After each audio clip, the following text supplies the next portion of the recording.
Welcome students. So today I am present here to start a topic of NPO. So one of the most important topic of NPO today we are going to discuss. So basically subscription जो कि सबसे important part है. ज्यादातर बच्चों को subscription में ही problem होती है. हर बच्चे कहता है सर सब्सक्रिप्शन पता नहीं कैसे कैलकुलेट होगा, क्या करना होगा, क्या आउटस्टैंडिंग है, क्या एडवांस है, सर ये लायबिलिटी क्यों हो रहा है, ये एसेट्स क्यों हो रहा है. तो यही सारी चीजें हम आज यहाँ पे डिस्कस करने वाले हैं कि सब्सक्रिप्शन की जो कैलकुलेशन की जाएगी या जो हम इनकम एंड एक्सपेंडिचर अकाउंट में सब्सक्रिप्शन की जो वैल्यू शो करते हैं उस वैल्यू को कैसे फाइंड आउट करते हैं, उसकी क्या क्या टर्म्स एंड कंडीशन है, वो सारी चीजों को हम स्टडी करेंगे. ठीक है. तो देखिए सब्सक्रिप्शन जो हमें गिवन होता है जैसे कि आप अपनी स्क्रीन पे देख पा रहे हैं, ठीक है, उसमें क्या है कि आपको सब्सक्रिप्शन जो गिवन है आपके पास वो आपको रिसिप्ट एंड पेमेंट अकाउंट में रिसिप्ट साइड में गिवन होता है. क्लियर. और जो रिसिप्ट साइड में जो गिवन है वो अमाउंट आपका जरूरी नहीं कि केवल करंट ईयर का हो.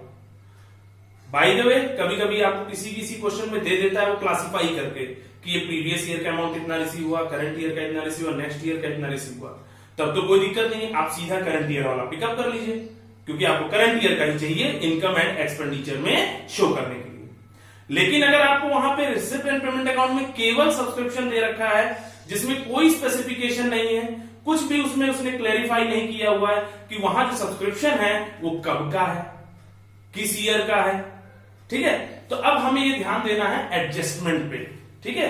तो चलिए देखिए जो सब्सक्रिप्शन हमें ड्यूरिंग द ईयर जो रिसीव हो रहा है वो आपको कहां गिवन रहता है, receipt and payment side, receipt and payment account में रिसिप्ट साइड में. ठीक. हमने वो सब्सक्रिप्शन लिया.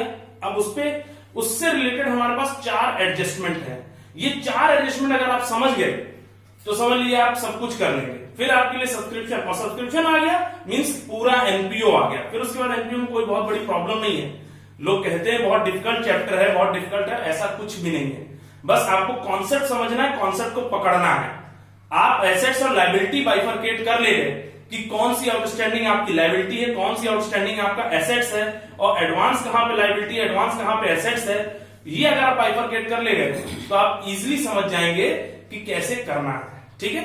तो चलिए देखिए सबसे पहले हम आते हैं सब्सक्रिप्शन का जो पहला एडजस्टमेंट है वो क्या कहता है. वो कहता है कि outstanding subscription of previous year. ठीक. आपको एडिशनल लिखा है कि जो आउटस्टैंडिंग सब्सक्रिप्शन है वो प्रीवियस ईयर का है, यानी जो हमने ड्यूरिंग द ईयर जो सब्सक्रिप्शन रिसीव किया था उसमें कुछ अमाउंट है, जो अमाउंट एडिशनल में दिया है वो आउटस्टैंडिंग सब्सक्रिप्शन कब का है, पिछले साल का. तो यानी मान के चलिए कि आप अभी कौन से ईयर में, हम लोग अभी हैं 2020 में. तो मान के चलिए हमारा जो 31 मार्च 2020 जो है ये हमारा करंट ईयर है. क्लियर. तो इसका प्रीवियस ईयर क्या होगा, इसका प्रीवियस ईयर होगा आपका 31 मार्च 2019, ये आपका प्रीवियस ईयर होगा. फिर आपका जो है 31 मार्च 2021, ये आपका क्या होगा, नेक्स्ट ईयर होगा. क्लियर. तो ये हमारे पास है डेटा. तो हम एज्यूम कर रहे हैं कि जो हमारे पास यहां पे कह रहा है कि जो आउटस्टैंडिंग है वो कब का है, प्रीवियस ईयर का है, यानी लास्ट ईयर का.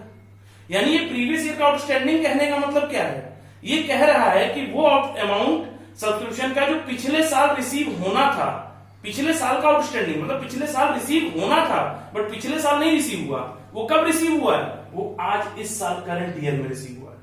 ठीक है. लेकिन हम यहां पे इसका ट्रीटमेंट क्या करेंगे, तो जैसा कि आप देख पा रहे होंगे अपनी स्क्रीन पे, वहां पे आप देखेंगे कि वहां पे दिया हुआ है कि हम इस आउटस्टैंडिंग सब्सक्रिप्शन को हम माइनस कर रहे हैं. अब बात आती है इसको माइनस क्यों कर रहे हैं. देखिए इसके लिए हमें यह समझना है कि हमने जब इनकम एंड एक्सपेंडिचर, मैंने आपको एक वीडियो डाला था उसमें अगर आपने ध्यान दिया हो तो इनकम एंड एक्सपेंडिचर में मैंने एक बेसिक कॉन्सेप्ट बताया था कि इनकम एंड एक्सपेंडिचर अकाउंट में हम केवल वही आइटम शो करते हैं जो कि रेवेन्यू नेचर की हो और करंट ईयर से बिलोंग करती हो, बस और कुछ भी नहीं हमें करना है. इनकम एंड एक्सपेंडिचर में कौन सी आइटम शो करते हैं, जो रेवेन्यू नेचर की हो और जो करंट ईयर से बिलोंग करती हो. तो कहने का मतलब है अगर हमारा सब्सक्रिप्शन रिसीव हुआ है इसमें कुछ भी, तो उसमें से हमें पता चल रहा है कि कुछ अमाउंट ऐसा था जो कि प्रीवियस ईयर का है. हमें पता चला एडजस्टमेंट में कि प्रीवियस ईयर का 2000 रुपए था, तो हम उस टोटल सब्सक्रिप्शन में से हम प्रीवियस ईयर का जो अमाउंट है वो माइनस कर देंगे. क्लियर. जैसा कि आप अपनी स्क्रीन पे देख पा रहे होंगे। ठीक है, चलिए, तो ये अब बात हो गई माइनस करने की। तो माइनस तो हो गया, लेकिन हमें ये पता है कि कोई भी एडजस्टमेंट हो उसका अकाउंटिंग में, फाइनल अकाउंटिंग जब वो प्रिपेयर करते हैं किसी भी कंपनी की या फर्म की, तो उसके दो इफेक्ट होते हैं। तो सेम इसी तरह से हमारा जो एनपीओ है, नॉट फॉर प्रॉफिट ऑर्गेनाइजेशन, इस केस में भी किसी भी एडजस्टमेंट के हमेशा दो इफेक्ट होंगे।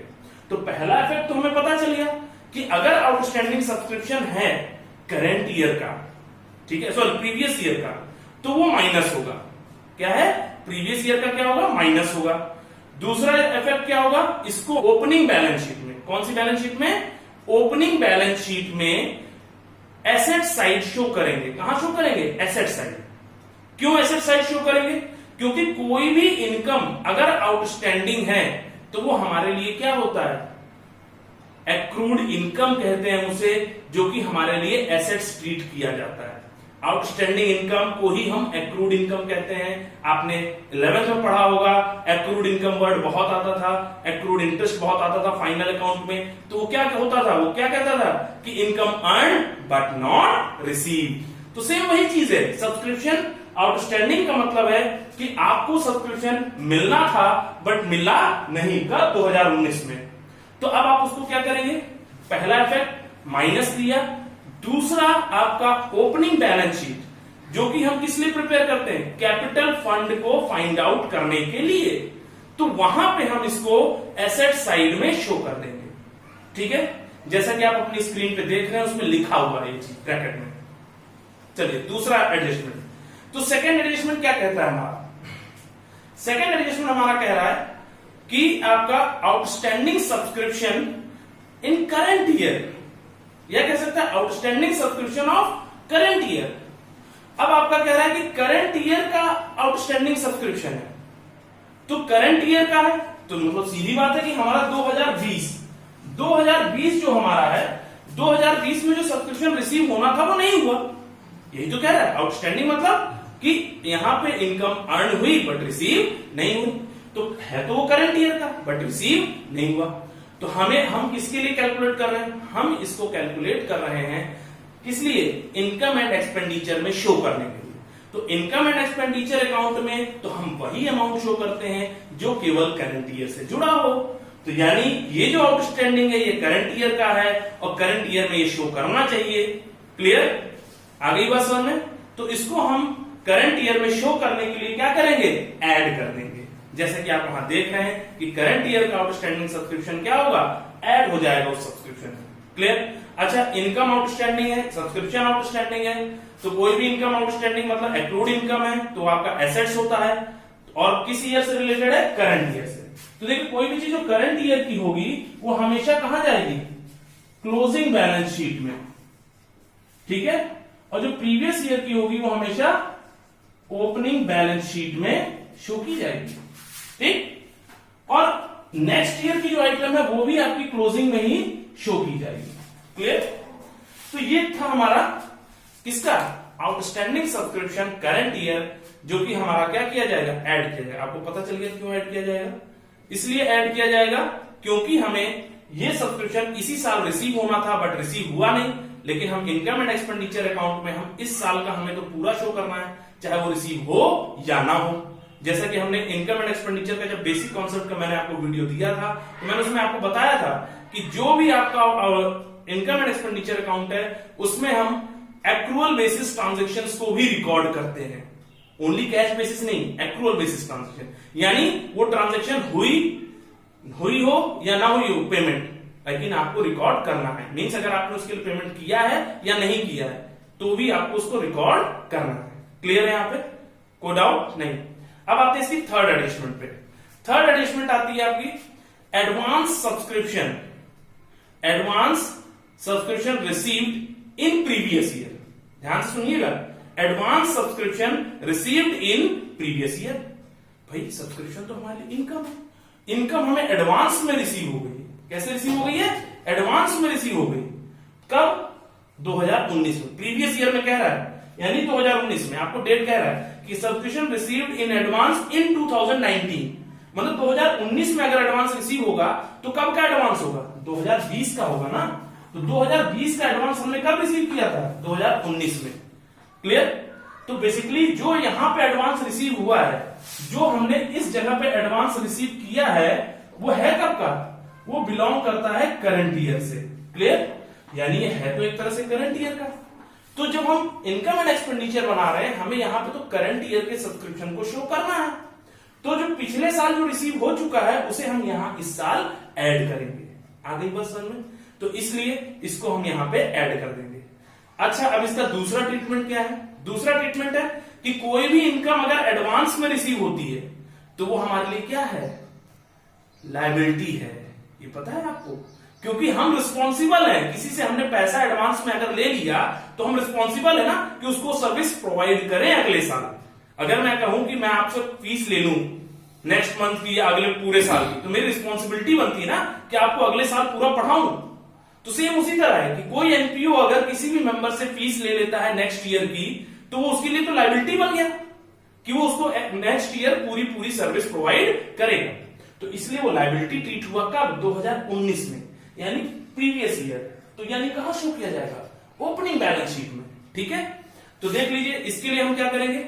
इसको हम ओपनिंग बैलेंस शीट के लायबिलिटी साइड में शो करेंगे। तो दो ट्रीटमेंट हो गए। पहला चीज ऐड होगा क्योंकि करंट ईयर का कंसीडर किया जा रहा है, करंट ईयर से रिलेटेड है। दूसरी चीज, प्रीवियस ईयर में एडवांस था तो प्रीवियस ईयर के लिए लायबिलिटी है, तो इसलिए ओपनिंग बैलेंस शीट के लायबिलिटी साइड में शो किया जाएगा। ठीक है? अब आते हैं लास्ट एडजस्टमेंट। ठीक है? जैसा कि आपको मुझे लग रहा है कि अगर पूरा समझ में आ रहा है तो लास्ट तक बने रहिए, तो आप पूरी तरह से समझ जाएंगे इसको कैसे करना है। और भी इसमें कुछ कंडीशन मैं आपको बताने वाला हूं जो लास्ट में बताऊंगा, जो बहुत ही इंपॉर्टेंट है इसके लिए। ठीक है? तो देखिए आगे क्या है, आपका कह रहा है advance subscription received in current year, मतलब 2020 में एडवांस रिसीव होगा। अगर 2020 में हम एडवांस कोई भी चीज रिसीव कर रहे हैं तो कब का रिसीव करेंगे? यहां पे अगर कोई चीज एडवांस है तो कब का है? वो नेक्स्ट ईयर का। किसका है?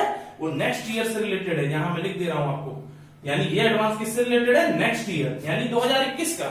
अगर मैंने कहा कि इन 2020 सब्सक्रिप्शन रिसीव्ड फॉर 2021, तो 2021 का सब्सक्रिप्शन हमने 2020 में रिसीव किया, तो बेसिकली वो सब्सक्रिप्शन 2020 का तो है नहीं, इस साल का है नहीं 2020 का। वो कब का है? अगले साल का, यानी नेक्स्ट ईयर का। तो क्या हमें उसको यहां शो करना होगा इनकम एंड एक्सपेंडिचर अकाउंट में? क्योंकि हमारा इनकम एंड एक्सपेंडिचर अकाउंट तो ये कहता है कि हम इस अकाउंट में केवल और केवल करंट ईयर की आइटम को शो करेंगे, अगले साल की शो नहीं कर सकते, पिछले साल की शो नहीं कर सकते।